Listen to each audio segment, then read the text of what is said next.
origen del diseño gráfico como se concibe en la actualidad, se suele situar en el intento modernista de fusionar arte y vida en las postrimerías del siglo XIX y comienzos del XX.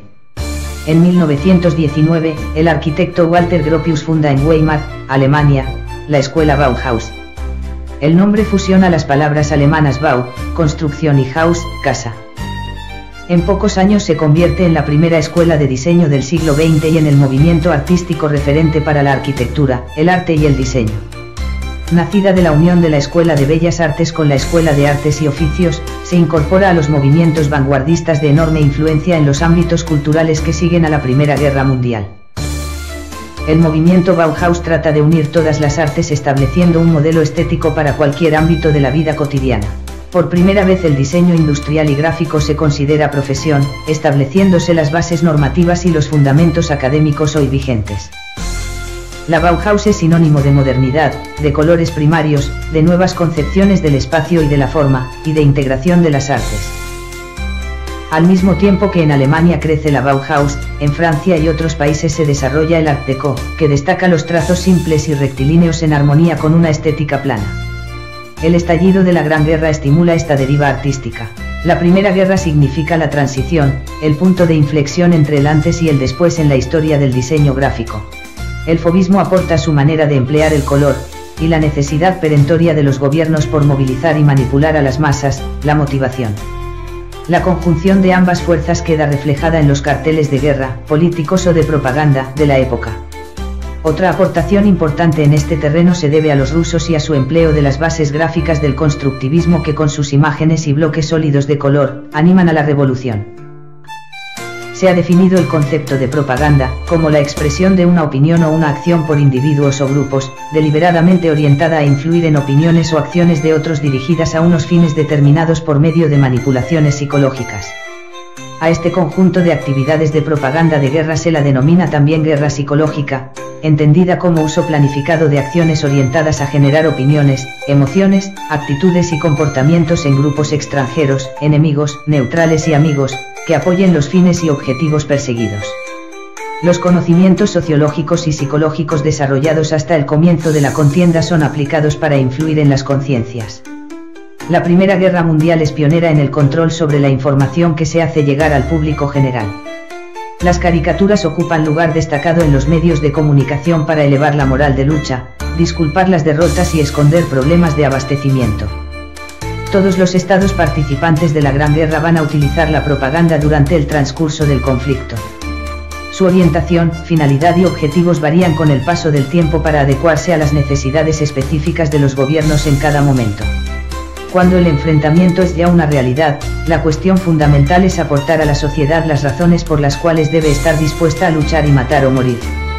Para Benedict Anderson es la fraternidad el valor fundamental que el que hombres y mujeres, incluso sin conocerse personalmente, se identifican como compañeros miembros de una misma comunidad imaginada. La percepción del peligro en las puertas del Estado propio produce una exaltación del nacionalismo. La propaganda convence, encauza y dirige al individuo a su obligación de participar de una u otra forma, en el objetivo común de la derrota del enemigo. La propaganda de guerra existe desde que la guerra existe. Es durante las crisis cuando alcanza sus cumbres más brillantes. Se afirma que al ser la guerra una actividad humana y sus sujetos los hombres cuya particularidad es su capacidad de raciocinio, una de las armas primordiales en el ejercicio bélico es aquella que pueda gobernar el intelecto y los sentimientos humanos. Así, gobiernos y militares la usan para persuadir y adherir a los ciudadanos a sus planes políticos. Fotografías reales y trucadas, y panfletos de toda clase, muestran en ambos bandos casas quemadas, mujeres violadas o niños descuartizados, suscitando un odio generalizado contra el bando oponente, a la vez que sirven de reclamo y llamada a la intervención de países neutrales. En general, los aliados van a presentar a los imperios centrales como países sin libertades, imbuidos de militarismo y cesarismo. Ellos, en cambio, son esforzados cruzados que luchan por la igualdad y la democracia. Los alemanes, que no pueden condenar valores basados en las libertades públicas, describen el sistema democrático como un caduco parlamentarismo de abogados que olvida en una maraña de discusiones infructuosas los deseos y necesidades del pueblo. La libertad alemana es entendida en el sentido de entrega del individuo a la sociedad, lo que justifica la exigencia de valores autoritarios como el cumplimiento del deber, el orden y la disciplina. Entre los recursos desarrollados se encuentran las octavillas y panfletos incluidas en diarios o arrojadas masivamente sobre amigos o enemigos por diferentes medios, y las ediciones especiales de los periódicos pensadas para información interior. Pero en los comienzos del siglo XX, los medios de comunicación masivos como la radio o el cine, aún no están lo suficientemente popularizados para ser utilizados con fines propagandísticos. Por eso los estamentos gubernamentales volcaron todos sus esfuerzos en el cartel. Desde finales del siglo XIX los carteles se habían convertido en importante medio de publicidad comercial. Toulouse-Lautrec, Chere, y Mucha, dieron vida y calidad a este medio. La población se había acostumbrado a contemplar grandes anuncios en las vallas, también erigidas para cubrir edificios en ruinas.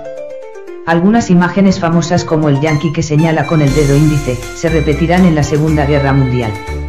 En general, el cartel bélico diseñado para presentar el mensaje de forma muy visual y comprensible incluso para el sector analfabeto de la nación, puede encuadrarse en una de estas tres categorías: animar al alistamiento, solicitar recursos económicos, o denigrar a los enemigos resaltando sus defectos a la vez que se destacan los valores propios. La propaganda dirigida a la retaguardia subraya la importancia de su sacrificio y esfuerzo para alcanzar la victoria. Igual sentido tiene la que mira al exterior con el objetivo de conseguir nuevos aliados.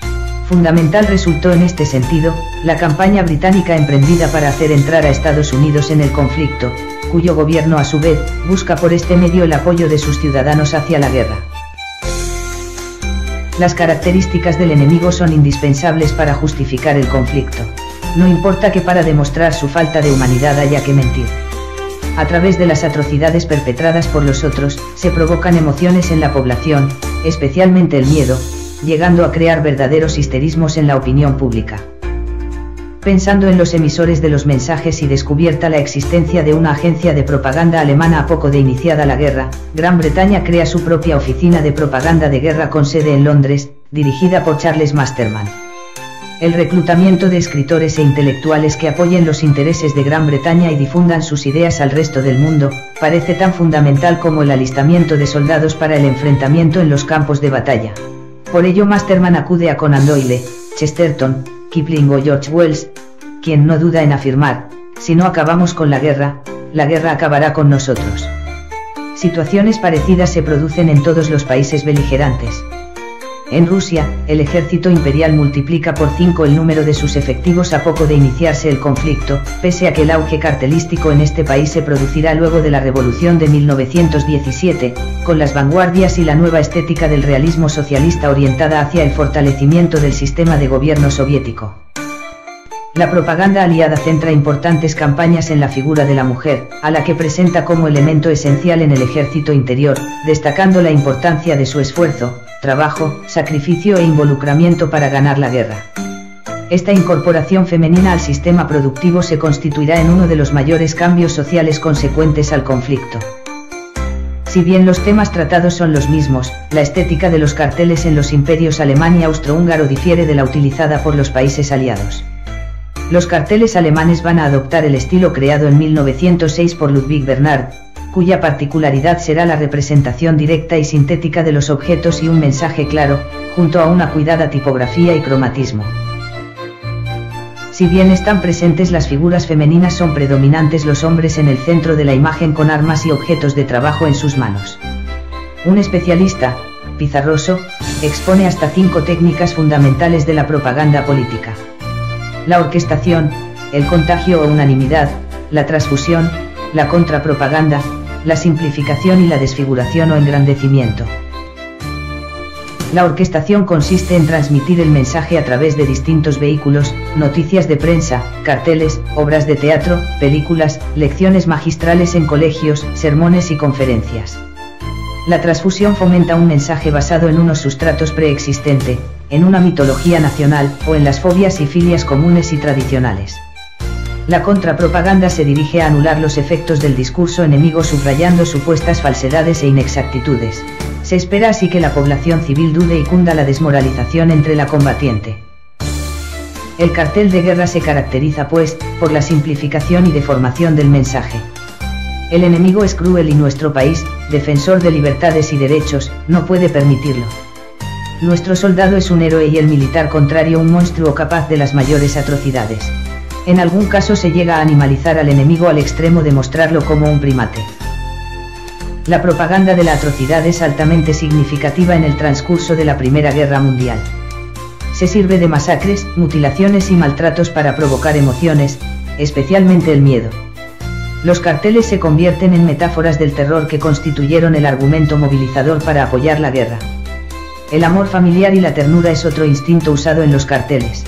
Las imágenes utilizadas establecen una identidad entre patria y familia. El soldado es el protector de los débiles, de las mujeres y de los niños.